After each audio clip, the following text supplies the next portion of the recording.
Kak Manda. Semoga kita semua dalam keadaan sehat terus ya. Pada video kali ini, kakak akan memulai membahas bab peluang bagian pertama, yaitu tentang ruang sampel dan titik sampel. Jadi, siapkan alat tulis kalian ya. Mari kita mulai. Pertama, kakak akan menyampaikan dahulu tujuan dari menonton video ini. Setelah menonton video ini, kalian diharapkan akan bisa yang pertama memahami konsep peluang, yang kedua memahami maksud ruang sampel, yang ketiga memahami maksud titik sampel. Oke, langsung saja kita mulai pembahasannya. Baik, kita lanjutkan pembahasannya. Oke, kita langsung saja. Apa sih yang dimaksud dengan peluang? Peluang adalah nilai kemungkinan suatu kejadian. Untuk memahami lebih mengenai konsep peluang ini, perhatikan ilustrasi berikut. Pernah gak sih kita ngecek perkiraan cuaca?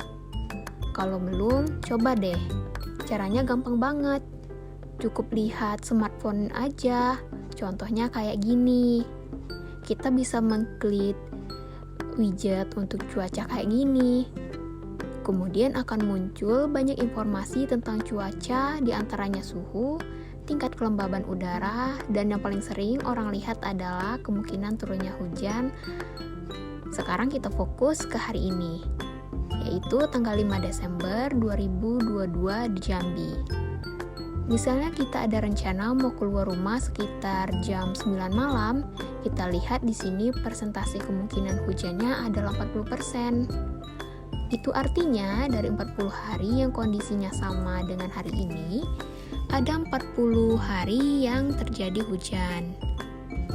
Berdasarkan informasi ini, kita bisa jadi siap-siap dong untuk beradaptasi hujan, karena kemungkinannya lumayan banyak. Dari 100 hari ada 40 hari yang hujan. Nah, nilai kemungkinan yang 40% inilah yang disebut dengan peluang. Jadi, bisa kita katakan bahwa peluang terjadi hujan hari ini jam 9 malam di Jambi adalah 40%. Bisa dipahami kan adik-adik konsep peluang? Dengan memahami konsep peluang, kita bisa memprediksi suatu kejadian yang akan datang, lalu memutuskan tindakan dengan lebih akurat ya adik-adik. Tentunya nggak asal tebak, tapi berdasarkan data dan fakta yang ada. Makanya, materi peluang ini kita pelajari setelah bab statistika. Karena di materi statistika, kita belajar cara membaca, menganalisis, dan mengolah data. Tapi sebelum kita membahas lebih dalam tentang peluang, kakak akan ajak kalian untuk memahami dan mempelajari beberapa istilah penting dalam materi peluang. Ada 3 istilah penting dalam peluang. Yang pertama, ruang sampel atau dilambangkan dengan S adalah himpunan semua kejadian yang mungkin diperoleh dari suatu data atau percobaan. Ruang sampel dapat ditentukan melalui tabel, diagram pohon, atau metode perkalian. Berikutnya titik sampel. Titik sampel adalah semua anggota dari ruang sampel. Dan yang terakhir yaitu kejadian. Kejadian adalah himpunan bagian dari ruang sampel yang merupakan peristiwa yang sudah terjadi. Berikutnya, kakak akan menjelaskan mengenai cara menentukan ruang sampel. Oke, di sini kakak akan melanjutkan mengenai cara penyusunan anggota ruang sampel dengan menggunakan tabel dan diagram pohon. Untuk cara perkalian, adik-adik bisa melihat di bagian hasil ya, posisinya di kanan. Yang pertama, cara tabel. Karena di sini menggunakan 2 koin dan masing-masing sisi koin berisikan angka dan gambar, maka angka dilambangkan dengan A dan gambar dilambangkan dengan G. Maka kita membuat baris dan kolom yang berisikan anggota dan gambar. Lalu, didapatlah kolom pertama baris pertama berisikan angka-angka, berikutnya angka gambar, berikutnya gambar angka, dan yang terakhir gambar-gambar. Dengan demikian diperoleh ruang sampel atau S merupakan angka-angka, angka gambar, gambar angka, dan gambar-gambar. Dengan banyaknya anggota ruang sampel atau NS adalah 4. Berikutnya, cara untuk diagram pohon. Sebenarnya, cara ini tidak jauh berbeda. Hanya saja kita mengidentifikasi terlebih dahulu, yaitu koin kan memiliki dua sisi. Yang satu berisikan gambar dan sisi lain berisikan angka. Karena di sini menentukan anggota ruang sampel dua koin, maka kita buat angka dan gambar. Kemudian dari angka ini menyebar jadi angka dan koin, jadi angka dan gambar. Begitupun sebaliknya di bagian gambar juga menjadi angka dan gambar. Nah, setelah itu kita tinggal mengidentifikasi ruang sampelnya. Dengan demikian diperoleh ruang sampel atau S sama dengan angka-angka, angka gambar, gambar angka, dan gambar-gambar. Dengan banyaknya anggota ruang sampel atau NS adalah 4. Agar adik-adik lebih memahami, kita terapkan ke contoh soal yang pertama. Yang mana pada pelemparan sebuah uang logam, tentukan ruang sampel, titik sampel, dan kejadiannya. Kita tahu bahwa uang logam memiliki dua sisi, yaitu yang pertama sisi angka menunjukkan nominal rupiah dan sisi gambar yang menunjukkan lambang Garuda. Oke, ingat lagi ruang sampel kan himpunan yang berisikan semua kejadian yang mungkin terjadi. Jadi kalau uang logam dilemparkan, maka ruang sampelnya adalah himpunan yang berisi sisi angka dan sisi gambar. Lalu titik sampel adalah angka dan gambar.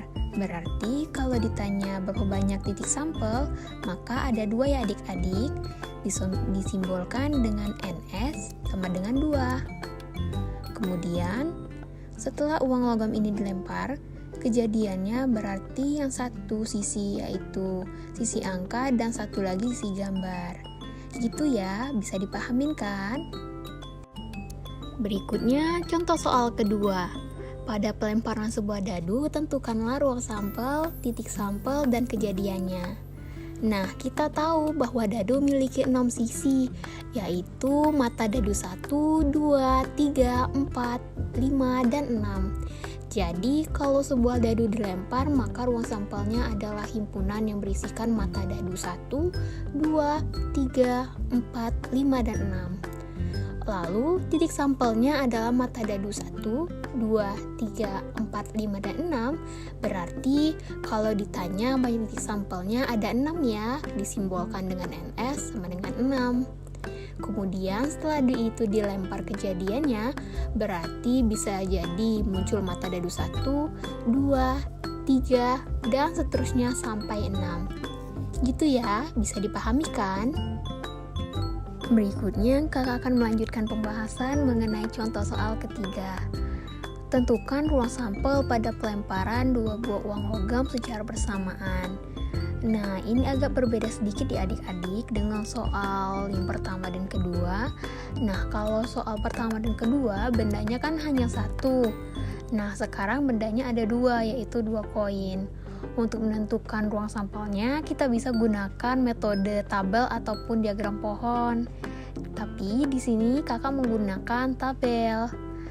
Untuk tabelnya kurang lebih begini. Untuk uang logam pertama, kemungkinannya bisa muncul angka atau gambar kan? Makanya di sini kita siapkan angka sama gambar. Begitu juga untuk uang logam kedua kita siapkan di sini angka dan gambar.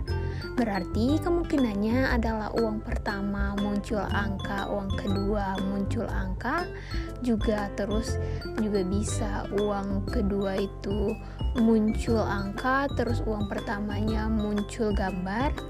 Berikutnya bisa juga uang pertama itu muncul gambar, yang uang keduanya muncul angka, dan yang terakhir bisa uang pertamanya muncul gambar dan uang keduanya juga muncul gambar. Maka ruang sampelnya adalah angka-angka, angka gambar, gambar angka, dan gambar-gambar.